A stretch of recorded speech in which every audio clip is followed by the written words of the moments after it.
ndabashuhuje. Uyu munsi rero tugiye kureba uburyo ushobora gutunganya umugati ndetse na avoka ku ifunguro rya mu gitondo cyangwa se mu bundi buryo ushaka kuburyamo. Hari nk'abantu barya umugati nimugoroba, bigiye kureba uburyo ushobora kuwutegura ukagufasha kunanuka cyangwa se kugabanya ibiro ndetse n'ibigire n'ingaruka ku buzima bw'umuntu, kuko hari nk'abantu baba bafite ibindi bibazo za diabete cyangwa se izindi ndwara cyangwa se ku bana, ariko ugasanga umugati bari kurya ntabwo uteguye neza. Tugiye kureba uburyo ushobora kuwutegura ukaba ari umugati ugufasha kugabanya ibiro ndetse kandi ukaba ufite vitamine zihagije ndetse kandi ntugire ingaruka ku buzima bw'umuntu. Nitwarira n'ibyo ushaka, nagira ngo rero mukurikirane tugeze ku musozo w'iyi video uriho uburyo ushobora kwitegura umugati. Nimba ari ubwa mbere rero ugeze kuri ino channel, wakora subscribe ugakora rimwe ku magambo y'umutuku ari hasi aha ngaha, ndetse na like n'ibitekerezo byanyu nabyo ndabitegereje.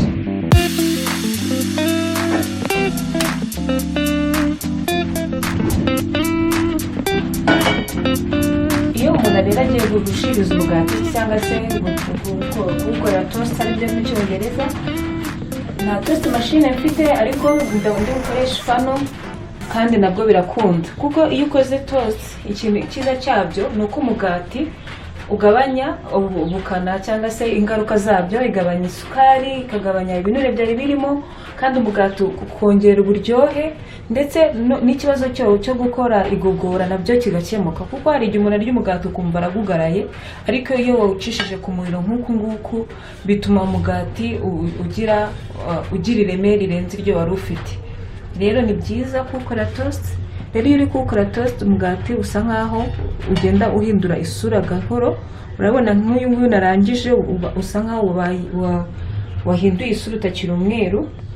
Rero hano ugenda uhindura buhoro buhoro ushyira ku muriro kugira ngo wa mugati uze kugabanya ya sukari cyangwa se bya binure birimo, kuko nibyo bituma umuntu anabyibuha.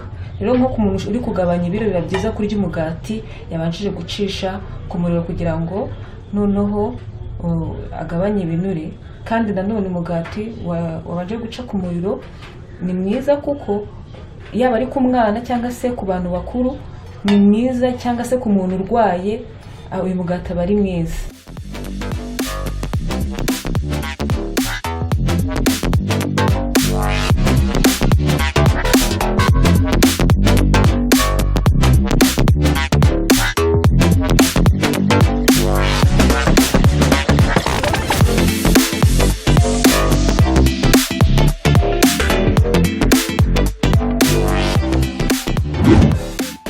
Twabanje kugukorera toast, mwamaze kubona uburyo ushobora kubishyira ku muriro ukazamashiriye. Rero umugati wacu muri rero umeze neza. Tugiye rero kuwutegura, tubanza dufate avoka,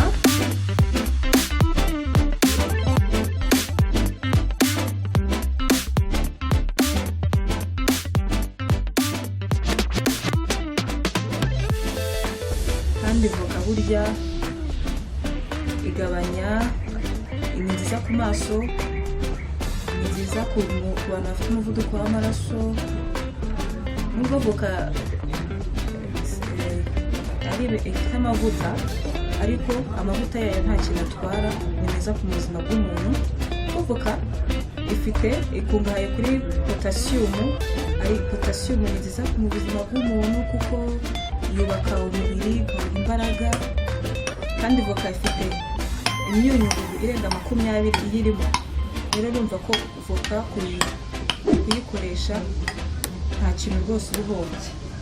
Noneho twarangiza avoka yacu tukayimunda neza.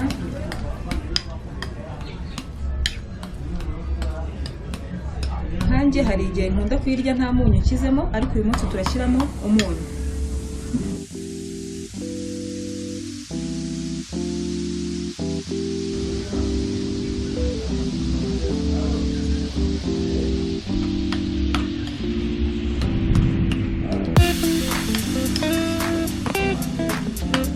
Ushobora no gushyiramo urusenda, warushyiramo, ariko urusenda kuko ntarukunda ntabwo ngende bushyiremo.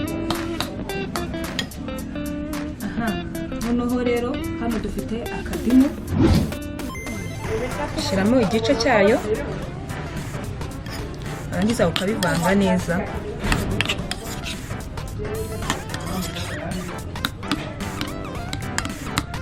Iyi voka yacu rero hano harimo indimu, harimo na voka ndetse n'umunyu gakeya. Hano warangiza ugashyira ku mugati twashyize ku muriro. Hano rero umugati ukashyiraho,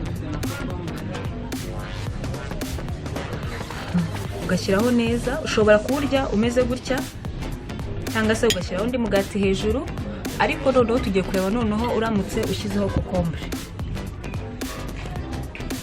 Kokombure ni nziza, ikungahaye ku mazi, ifite 96, igizwe n'amazi angana na 96.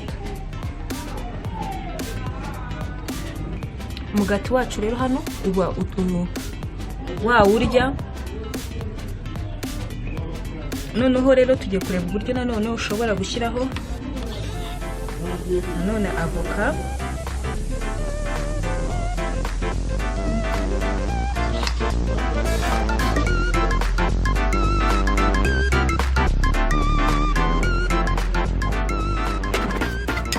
Uyu munsi hano tugiye gukoresha urunyanya rero noneho.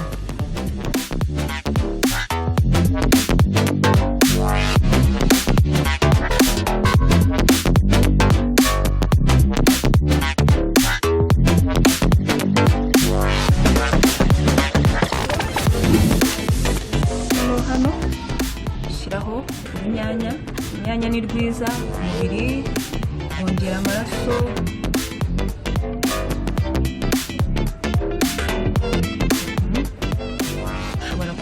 Na kokombure cyangwa se ukaryaho inyanya gusa.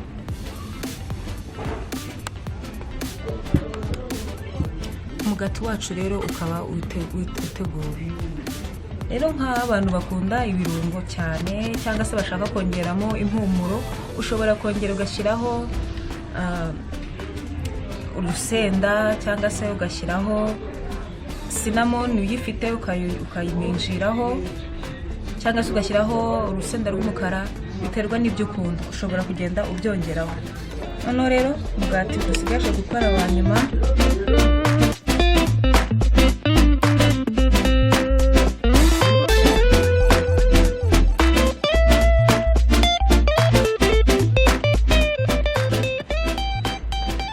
Noneho voka yacu tukayishyiraho, urabona ko isa nkaho imeze neza. Noneho tugafata umuneke,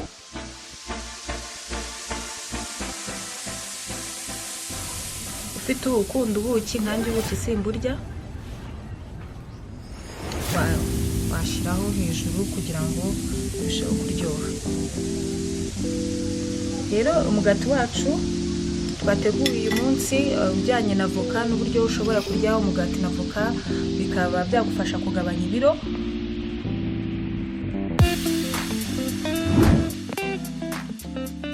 Rero umugati wacu noneho rero urateguwe, ni uku nguku twateguye. Ushobora rero kuwurya mu gitondo, ushobora kuwurya nimugoroba, kuko voka iyo wayiriye ndetse n'izi kokombure ibi byose nagiye ntegura bituma utagira udasonza. Hano rero mu gihe utashonje cyane bigatuma rero wa mugati cyangwa se rya funguro wafashe bigufasha kugabanya ibiro. Umugati wacu rero turangije kuwukora. Noneho rero uburyo twawuteguye na voka mwabonye ko ari ibintu twagiye dukoresha ibintu bitandukanye. Rero uyu mugati twakoze ni mwiza kuko ari umugati ugufasha kugabanya ibiro ufite, kandi ugafasha n'umuntu ufite ibindi bibazo by'ubuzima, cyane nk'abantu bafite ikibazo cy'isukari nyinshi cyangwa se umuntu ufite ikibazo cya diabete. Icyo gihe uyu mugati uragufasha kuko twabanje kuwukora toast, mwabibonye ko twabanje kuwucisha ku muriro, cyangwa se nk'umuntu ufite akamashini gakora toast, ni byiza cyane kubanza gufata umugati ugasa nkaho uwushyize muri toast machine kugira ngo ugabanye bya binure wari ufite, kuko uyu mugati ufite isukari nyinshi bituma hari ingaruka zindi zijyanye n'ubuzima zigenda zigira. Ariko iyo wabanje kuwucisha ku muriro nk'uko mwabibonye, umugati ubu muri mwiza uryoshye kandi ingaruka zayo watera mbi bikaba zagabanutse. Rero mwabonye ko twagiye dushyiraho n'amasalade cyangwa se avoka na za kokombure. Rero uyu mugati iyo wawuriye bituma umara igihe kinini uhaze, noneho rero cyagiye umaze uhaze bikakurinda kugira ikibazo cy'inzara cyangwa se kurya ibiryo byinshi bitandukanye cyangwa se kenshi ku munsi. Noneho rero bikaza gutuma ushobora kumenya kurya ibintu bihagaze neza kandi bifite intungamubiri, kandi nanone bituma umuntu agira ibiro yifuza cyangwa se akagumana ibiro yifuza. Nimba ino video yagufashije wakora subscribe, ugakora share ku wundi muntu ubona byafasha, ndetse na comment.